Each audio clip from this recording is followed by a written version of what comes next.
difícil agregar a lo que hemos escuchado todo el día. Sí les prometo que va a haber algunos aspectos nuevos de los tres ponentes en esta mesa. Y yo quería resumir un poquitito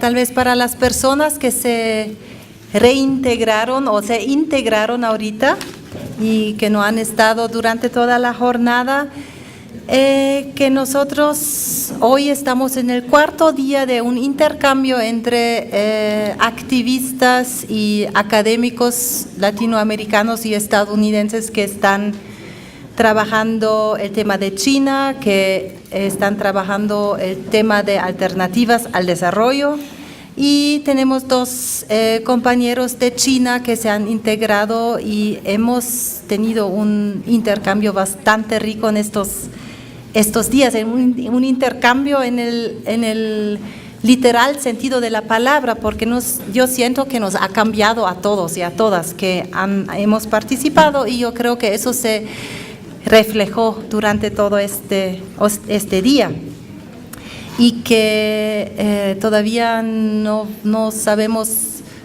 tenemos que procesarlo y ver qué conclusiones sacamos de todo esto, pero sí sabemos que vamos a seguir de alguna manera trabajando este intercambio y vemos el gran interés que hay en el tema y en este intercambio. Entonces, quería poner algunas ideas preliminares en donde realmente va a ser, nos parece que va a ser necesario y fructífero el intercambio a partir de ahora, de lo que hemos experimentado y visto. O sea que nosotros los primeros 2 días hemos ido con el grupo a visitar el proyecto Coca-Cola Sinclair, hemos visitado el proyecto, la planta, hemos visitado a los pobladores que viven alrededor y que están bastante decepcionados con cómo ellos viven ahorita. Hemos visitado la cascada de San Rafael, que ha sido dañado en alguna parte por el proyecto, y bueno, y hemos visitado todo el grupo eso, pero a partir de esa visita hemos tenido lecturas muy distintas sobre qué significa. Entonces, lo que nosotros nos parece en donde hay que promover el intercambio o los intercambios es a distintos niveles. Sí, vemos la necesidad de promover el intercambio entre los gobiernos latinoamericanos, porque hemos escuchado que los gobiernos latinoamericanos necesitan ponerle muchas más condiciones a las empresas chinas, y por eso también tienen que intercambiar con el gobierno chino, y que desde las sociedades necesitamos exigir que se transparenten las relaciones, los contratos, porque también vimos que hay mucha opacidad y desconocimiento de la presencia china en América Latina y de las políticas de los gobiernos latinoamericanos hacia las inversiones chinas. ¿Cómo hacerlo? Eso yo creo que ahí podemos tener mucho apoyo del campo académico, pero todavía necesitamos aprender y profundizar en eso.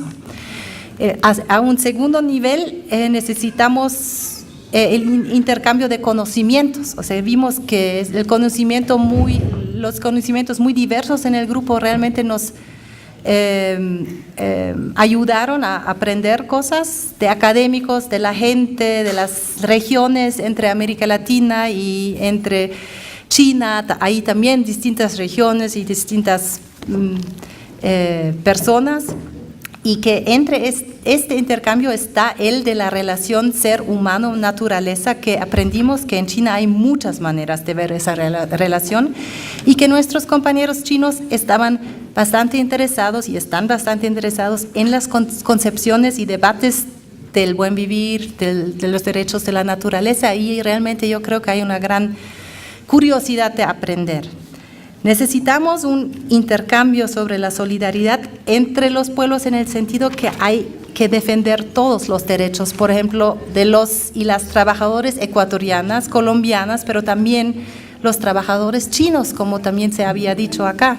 Tuvimos la oportunidad de escuchar la voz de algunos trabajadores chinos que todavía están en la Coca-Cola, y ellos nos contaron que después de su experiencia en una empresa china en Ecuador, están exigiendo que se les prepare antes de venir a un país para que sepan a dónde van, para que sepan algo del idioma y de la cultura, en este caso ecuatoriana. Y si fuera así, nosotros acá podríamos aprender de ellos. O sea que realmente ahí yo creo que se está dejando al lado una posibilidad muy grande de una solidaridad. Y aprendimos en estas jornadas que hay mucho más instrumentos que pensamos para exigir el respeto a los derechos humanos y de la naturaleza de parte de las inversiones chinas y otras, pero en este caso hablamos de las chinas porque cada uno también tiene distintas características.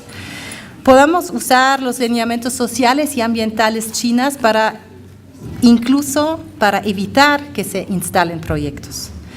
Y los aprendizajes que hemos tenido sobre esto, sí vamos a intentar de resumir en forma de video y textos y poner en nuestra página web y las redes sociales. Entonces les invito a visitarlos para ver qué estamos sacando de memorias y testimonios de estas jornadas.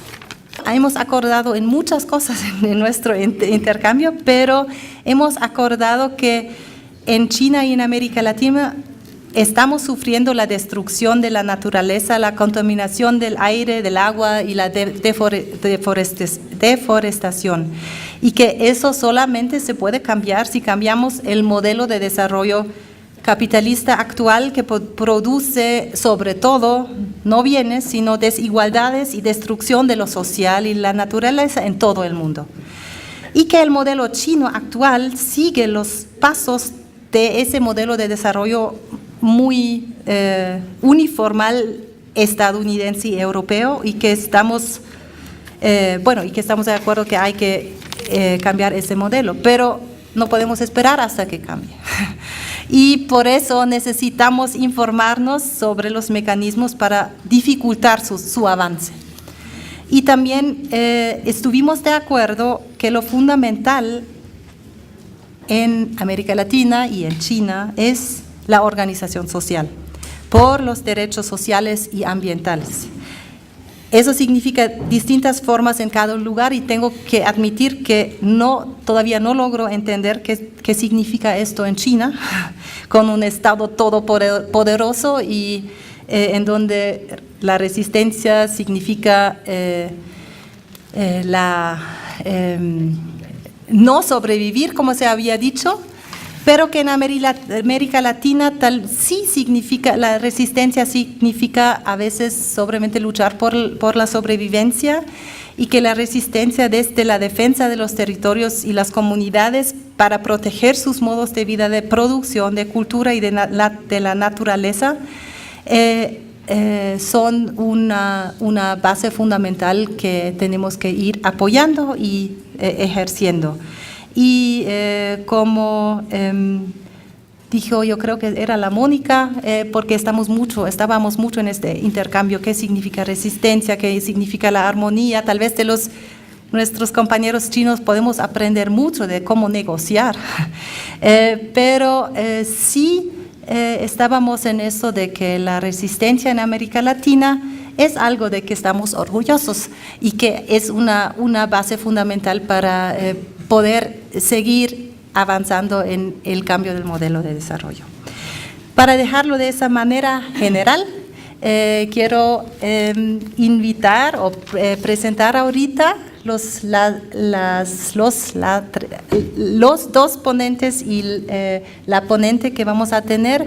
Primero, Diana Castro va a dar como un análisis general de las inversiones chinas en Ecuador específicamente. Después, Enrique Dussel nos va a hablar sobre cómo cambia el gobierno Trump, la relación entre China y América Latina. Y al final queríamos dejar la palabra a nuestro compañero profesor Juan para que nos explique otra vez las posibilidades y qué se está haciendo en China para llegar a una transformación socioecológica. Bueno, entonces te invito, Diana, de dar tu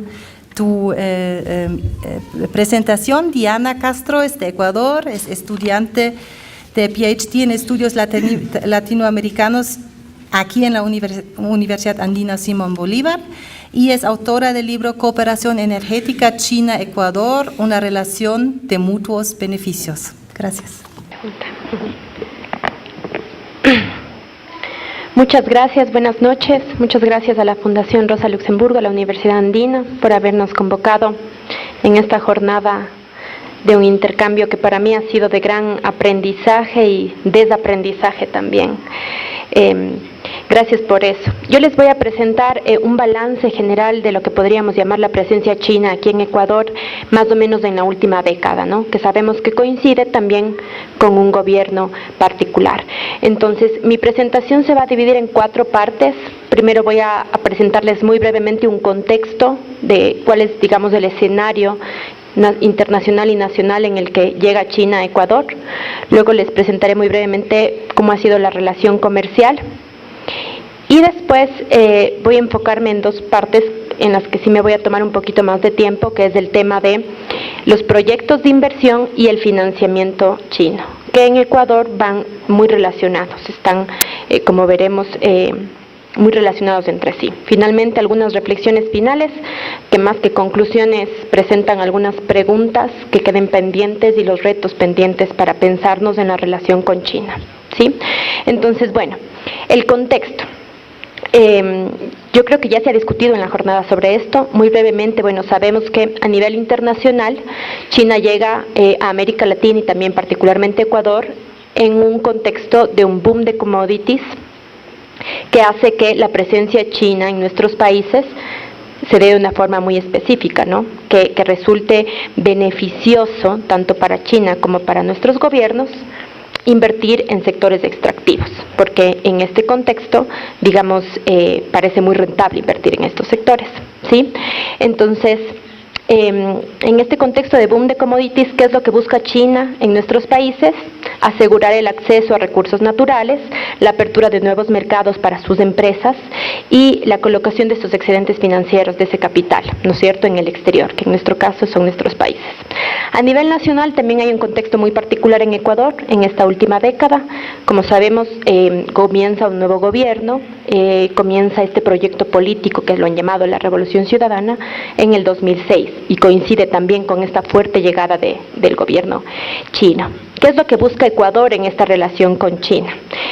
Busca diversificar sus fuentes de financiamiento, así es como lo planteó el gobierno desde un inicio, y la conducción estratégica del Estado en un modelo de desarrollo basado en la construcción de megaproyectos, sí, que este gobierno los ha llamado proyectos emblemáticos, bajo un marco de neoextractivismo progresista, ¿sí? Estos son más o menos los términos que desde el gobierno se han planteado en la búsqueda de la relación con China. Algo importante aquí es que la herramienta de política exterior que va a utilizar China para llegar a nuestros países y de forma muy particular a Ecuador es este financiamiento condicionado a recursos naturales o a la inversión en megaproyectos de infraestructura, ¿sí?, e industrias extractivas. Entonces, como veremos, gran cantidad de los proyectos de infraestructura van a estar condicionados al financiamiento o el financiamiento va a estar condicionado a la contratación de empresas chinas para llevar a cabo esos proyectos de infraestructura. Entonces, en nuestro país, esta herramienta que va a utilizar el gobierno chino es muy importante porque va a definir un poco qué es lo que va a pasar, ¿sí? La siguiente, por favor. Muy brevemente voy a hablar sobre las relaciones comerciales, no me voy a detener en esto, pero podemos ver aquí la balanza comercial de Ecuador con China y se ve, ¿no?, que desde más o menos el 2006-2007 empieza a haber un crecimiento mucho más exponencial. con mayor fuerza desde el 2009. La balanza comercial es negativa para Ecuador, lógicamente, en más o menos 3.350 millones de dólares, ¿sí? Y esa diferencia y esa brecha es cada vez más grande. Esta balanza muestra una relación asimétrica, y si es que uno se pone a analizarla de manera más detallada, la composición de la canasta de exportaciones e importaciones del Ecuador, también se puede ver que es una balanza comercial y es una relación comercial que profundiza el patrón que Ecuador ha tenido como país exportador de materia prima, ¿sí? De productos primarios. Entonces, Ecuador exporta materia prima e importa de China manufactura. Esto no es nada raro, porque es más bien, yo creo que parte de nuestra historia económica. La siguiente, por favor. Voy a entrar a este tema en el que me voy a detener un poco más, que es en qué sectores ha estado China, ¿sí? Yo aquí lo llamo, en la Revolución Ciudadana, todos los caminos conducen a China, ¿sí? No sabemos si eso es bueno o malo. Yo creo que hay que discutir y hay que tratar de construir puentes para que sea más o menos positivo. En esta diapositiva les muestro un poco los sectores en los que China está fuertemente con sus empresas, construyendo proyectos de infraestructura y en menor medida invirtiendo. En realidad, la presencia de China en Ecuador ha sido sobre todo el financiamiento y la construcción de proyectos de infraestructura. La inversión es mínima, ¿sí? Entonces, por ejemplo, en el sector de electricidad y energía renovable, tenemos la construcción de 7 hidroeléctricas construidas y financiadas por China, un proyecto eólico, termoeléctricas y otros, como por ejemplo una línea de transmisión, ¿sí?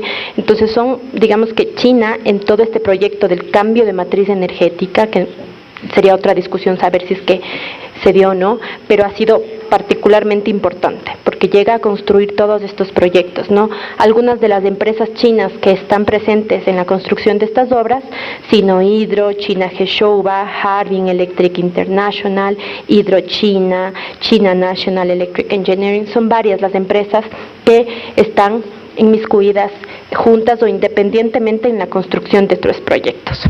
En minería tenemos que 3 de los 5 grandes proyectos emblemáticos del gobierno también están construidos por empresas chinas: Mirador, Río Blanco y Pastanza San Carlos, ¿sí? Las empresas Ecocorriente o EXA, que en realidad es la fusión de 2 empresas chinas, Junfile Resources y China Explocobres, que son algunas de las empresas que están en el sector minero. En hidrocarburos, bueno, el tema de petróleo en Ecuador es un gran tema. Solo les podré decir que, bueno, las empresas chinas, Andes Petroleum, que es una fusión entre la CNPEC y Sinopec, están operando en varias provincias: Sucumbíos, Orellana, en el bloque 62, que es Tarapoa, 14 y 17, recientemente en el bloque 79, 83, o sea, están en varios territorios de la Amazonía operando estas empresas, ¿no? Proyectos hídricos que están relacionados no con hidroeléctricas, sino con proyectos, por ejemplo, como canales hídricos, control de inundaciones, también son varios: Dique Bulubulu, control de inundaciones Cañar Naranjal, el multipropósito Chone, varias consultorías que se han hecho por empresas chinas para la gestión de cuencas hídricas, también han sido sectores en donde la presencia china ha sido fuerte. Aquí están muchas de las empresas que están en el sector de energía hidroeléctrica, como Geshoba, China International Water Electrics, entre otras, ¿no? Estos 4 sectores, vale también recalcar que son sectores que están gestionados por lo que en nuestro país es el Ministerio Coordinador de Sectores Estratégicos, ¿sí? Entonces, electricidad, minería, hidrocarburos y proyectos hídricos, que es agua, han sido esenciales y han sido, digamos, establecidos como áreas pilares en el proyecto del gobierno actual, ¿sí? La siguiente, por favor. Aquí hay otros sectores que podemos ver en el telecomunicaciones. Telecomunicaciones es otro de los sectores que también está dentro del Ministerio Coordinador de Sectores Estratégicos. Aquí tenemos empresas como Huawei, por ejemplo, o ZTE, que fueron empresas que de hecho compitieron en el Ecuador para la adjudicación de algunos contratos. Sí, por ejemplo, entre el 2007 y el 2011, Huawei ganó el 61% de las adjudicaciones de CNT, mientras que CTE obtuvo el 2.8% más o menos, ¿sí? El otro 6% que nos queda por ahí, 5%, se lo adjudicaron a otras 6 empresas. Pero podemos ver que la mayoría de adjudicaciones de CNT, que es la Corporación de Telecomunicaciones del Ecuador, fueron adjudicadas a empresas chinas, para proyectos como la ampliación de red de fibra óptica, ampliación de la red nacional de transmisiones, servicios de telefonía fija, móvil e internet. En realidad, estas empresas de telecomunicaciones fueron de las primeras en llegar al Ecuador, a inicios del siglo en realidad, ¿sí? Tenemos otros sectores mucho más específicos en donde también la presencia china ha sido importante, por ejemplo, la infraestructura gubernamental. Todos sabemos que aquí se está construyendo una mega obra que es la plataforma financiera gubernamental, también construida y financiada por China. El tema de educación, más o menos 200 unidades educativas del milenio han sido también financiadas y construidas por empresas chinas. Temas de seguridad, hay 2 empresas chinas que han estado adjudicadas para todo el tema de provisión de tecnología y kits tecnológicos para proyectos de seguridad ciudadana y toda la tecnología que utiliza, por ejemplo, el ECU 911 a nivel nacional. En salud pública, varios hospitales públicos han sido construidos, la dotación de 140 ambulancias también se ha dado desde empresas chinas al gobierno ecuatoriano. Y finalmente, obras de viabilidad, 22 puentes, bailes, varias vías urbanas, rurales y anillos viales alrededor del país han sido financiados y construidos por China. Entonces, este solo es un panorama para saber todos esos sectores, ¿no? Para tener un mapeo general de todos esos sectores en los que las empresas chinas están operando. La mayoría de ellos, como vemos, tienen que ver con proyectos de infraestructura grandes y principalmente los 4 primeros de los que les comenté, electricidad, minería, hidrocarburos, proyectos hídricos, están enfocados en recursos naturales. Son mega obras, son construcciones, son proyectos que inciden mucho en lo que es recursos naturales. La siguiente, por favor. Aquí vemos una lámina de la evolución del financiamiento de China. Y ahora vamos a ver cómo el financiamiento está muy relacionado con la construcción de proyectos de infraestructura, que lo vimos hace un momento. Vale recalcar que los datos que se han utilizado para esta gráfica son datos oficiales del Ministerio de Finanzas. Entonces, hay muchos otros datos que han salido de otras fuentes que no están registrados aquí, porque preferí tomar como los datos oficiales, aunque en esta gráfica sí están incluidos contratos de compra-venta de petróleo, que el Ministerio de Finanzas no los ha tomado en cuenta. Ya les voy a mostrar con más detalle cuáles son los créditos específicos que se incluyen. Pero lo interesante de esta gráfica es que podemos ver un poco estos 2 momentos, ¿no?, por los que ha atravesado este gobierno. Un primer momento que va desde el 2009 hasta finales del 2014, inicios del 2015, que se caracteriza por un boom de commodities y un limitado acceso a mercado financiero internacional. Como sabemos, Ecuador no va a tener acceso al financiamiento tradicional y entonces China va a ser ese financista de primera y última instancia, más o menos, ¿sí? En este primer momento, el boom, digamos, o el auge de financiamiento chino lo podemos encontrar más o menos en el año 2011, ¿sí? Luego hay una caída hacia el 2014 y entramos a este segundo periodo, que es importante considerarlo, que es ya un periodo en el que entramos en una crisis por la caída de precios internacionales de las materias primas y también por un retorno a mercados financieros internacionales. Entonces, aquí vamos a ver cómo en el 2015 no hay una entrada de financiamiento fuerte, pero hay una entrada muy fuerte en el 2016, que casi se iguala al auge del 2011. ¿Sí? Y ya vamos a ver por qué pasó esto. Pero eso es interesante, ¿no? Aun cuando el Ecuador ya había entrado, por ejemplo, o ya había accedido a un mercado de crédito tradicional, por ejemplo, el tema de los bonos, la deuda con China no se mantuvo ni disminuyó, sino que más bien aumentó en el 2016, casi como a niveles del 2011. Algo importante aquí para tomar en cuenta es que en el 2015 y en el 2016 hay unos hitos importantes en la relación de China-Ecuador, más o menos representado por esas pequeñas estrellitas que no sé si por ahí lo pueden ver, pero bueno, en enero del 2015 se da el foro CELAC China, y ahí Ecuador, el presidente del Ecuador viajó a Beijing y firmó una relación, firmó firmó un acuerdo, digamos, de relación estratégica con China, en donde se acordaron varios proyectos de financiamiento y varios proyectos de cooperación en infraestructura. Posteriormente, en septiembre del 2015, hay una misión técnica del Ministerio de Finanzas que viaja a Beijing para negociar específicamente crédito con 3 entidades bancarias de China, ¿sí? Esto lo hacen en septiembre del 2015. Y poquito después, 2 meses después, en noviembre del 2015, esta comisión técnica vuelve a ir a China, acompañada ahora del vicepresidente Jorge Glass, para un poco presionar a estas entidades bancarias a que efectivicen y apresuren el proceso de negociación y concretación de los acuerdos de crédito.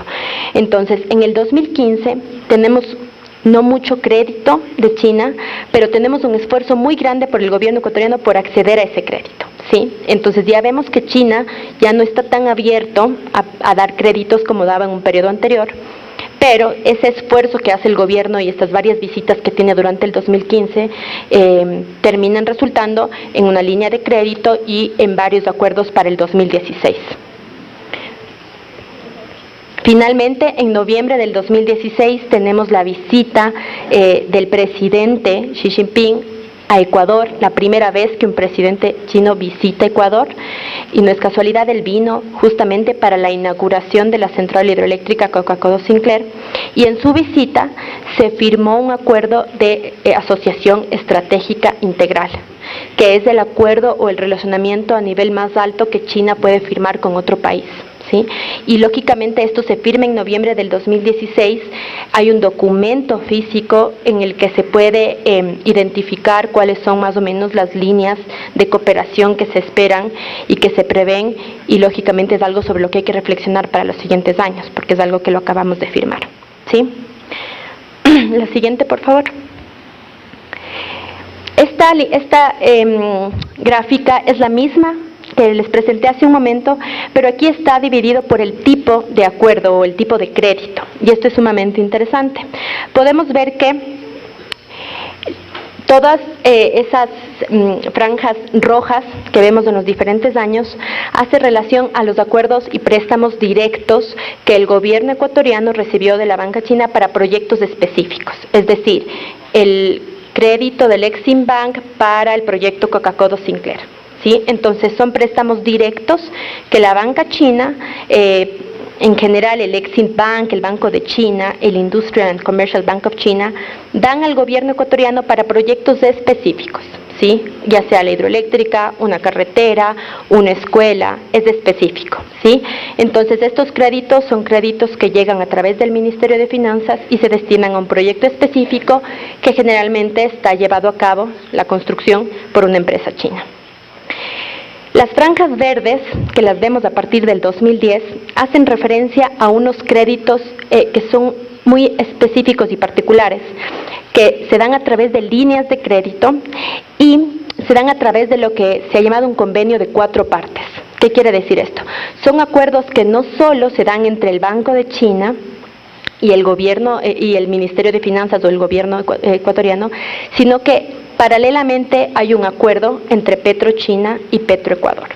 Estos acuerdos son los acuerdos que están atados al pago de petróleo, ¿sí? Son acuerdos de crédito condicionados al pago anticipado de petróleo. No la totalidad, cada acuerdo tiene un porcentaje que se paga monetariamente y que se paga con petróleo, ¿sí?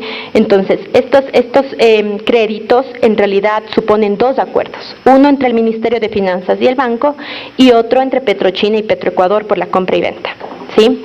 Y lo interesante de estos acuerdos es que no están direccionados a obras específicas, sino que están su objetivo, tal como se los muestra, es generalmente para planes de inversión, ¿sí? Entonces, más o menos ahí como que el gobierno utiliza a discreción estos acuerdos. aunque generalmente están relacionados con las infraestructuras emblemáticas que el gobierno lleva a cabo. Y finalmente tenemos solo estos dos rubros moraditos que representan un acuerdo en el 2009 y un acuerdo en el 2011, que son los acuerdos de compra-venta de petróleo. Estos son dos acuerdos que el gobierno no los considera deuda y por lo tanto no están dentro de la contabilización del Ministerio de Finanzas como deuda, porque no pasan por el Ministerio de Finanzas, sino que es un acuerdo que se da entre PetroChina, Petroecuador, por la compra y venta de petróleo. ¿Sí? Entonces, como no pasa por el Ministerio de Finanzas, pues se considera que no genera propiamente una deuda. Los dos primeros, es decir, los préstamos directos y los préstamos de línea de crédito a través del convenio de 4 partes, sí generan una deuda y sí están contabilizados dentro de la deuda del Estado. Recuerden que los verdes están relacionados con petróleo. ¿Sí? La siguiente, por favor. Bueno, aquí hay datos que más bien los voy a pasar rápidamente y tal vez si es que en las preguntas finales los podemos revisar, estaría bien, pero aquí está el detalle de cada uno de los préstamos y de los créditos, ¿sí? Considerando los dos acuerdos que podemos ver por ahí en moradito, que son los acuerdos de compra-venta, han habido 23 acuerdos de crédito o de entrada de dinero por parte de China a Ecuador, ¿sí? En este periodo de tiempos que analizamos, que es 2009-2016, son 23 los acuerdos que han habido específicamente de crédito y de financiamiento. Pasemos a la siguiente, por favor. Voy a pasar esto un poco más rápido y tal vez después pueda haber un poco más de tiempo para discutirlo. La siguiente, por favor. Aquí solo un poco para reflexionar sobre, bueno, qué implica esta deuda o este endeudamiento que Ecuador ha tenido con China. De toda la deuda externa de Ecuador, la deuda china representa más o menos el 30%. ¿Sí? Del 100% de la deuda externa ecuatoriana, la deuda china es del 30%. Si analizamos las distintas categorías que generalmente se consideran dentro de deuda externa, podemos ver que toda la deuda bilateral del Ecuador es 36.4%. ¿Qué quiere decir? Que de toda la deuda bilateral, 30% más o menos es China y el 6% son todos los otros países. ¿Sí? La deuda china casi que iguala a total de la deuda multilateral. ¿Sí? La deuda china es del 30%, toda la deuda multilateral es del 31%. Bonos Brandy, Global y soberanos son el 32.4%. Este es un porcentaje que ha crecido significativamente desde el 2009. Es decir, la deuda china ha tenido sus altos y sus bajos, como vimos en las gráficas anteriores, pero si nosotros hiciéramos una gráfica de los bonos y de esta tercera categoría, este sí es un rubro que crece hacia el 2017. ¿Sí? Entonces, ahí también es donde debemos poner el ojo, ¿no? O sea, el endeudamiento de Ecuador está creciendo, sobre todo en lo que es bonos globales y soberanos, no tanto en el endeudamiento chino, aunque lógicamente el endeudamiento chino en el total es muy significativo, ¿sí? Y toda la deuda externa del Ecuador relacionada al PIB es del 26.3%, ¿sí? Entonces, estamos dentro de los promedios de América Latina, ¿no? Eso podríamos analizar qué significa y qué implica. Lógicamente, estos datos contabilizando los montos del Ministerio de Finanzas, que no cuentan estos dos acuerdos de compra-venta de petróleo que les había mencionado hace un momento, que son solo dos los que no están contabilizados dentro del Ministerio de Finanzas, ¿no? Algunas reflexiones finales, más que nada como para plantearnos nuevas preguntas. Obviamente China ha jugado un papel fundamental en el financiamiento y en la construcción de las megaobras de infraestructura del gobierno ecuatoriano, ¿no? Ha sido un factor clave para este gobierno y para el proyecto político que este gobierno ha mantenido. Y su presencia en sectores estratégicos y lógicamente en recursos naturales y industrias extractivas es significativa. Este hecho ha supuesto reconfiguraciones espaciales e institucionales del Estado para definir y actuar sobre el territorio, y esto supone disputas políticas, espaciales y sociales por estos territorios en donde la presencia china ha estado. El establecimiento de la Asociación Estratégica Integral a finales del año pasado nos brinda oportunidades y desafíos que tienen que tomarse en cuenta en el nuevo gobierno que está por venir, en sociedad civil, en colectividades, en toda la gente que estamos estudiando sobre lo que va a pasar en China, porque es una asociación que más o menos nos dice que la relación con China se va a mantener y que se va a profundizar y que se va a consolidar. Entonces hay que pensarnos en cómo queremos que esta relación sea.